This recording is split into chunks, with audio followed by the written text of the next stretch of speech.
Hello guys, welcome to my YouTube channel. So in this video we are going to see how to insert the multiple values inside a table by using a MySQL command.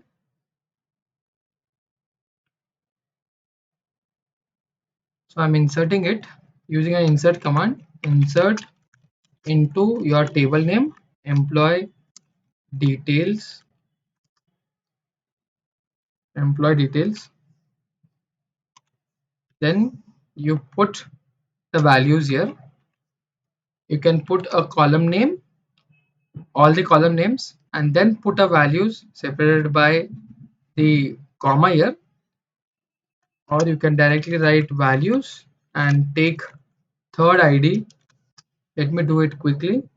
Okay, you can see I have just pushed the values in the next line and pushed all these records in the next line. Now let me execute this. So it has successfully executed. Now let me select all the columns from this employee table or employee details table and execute this.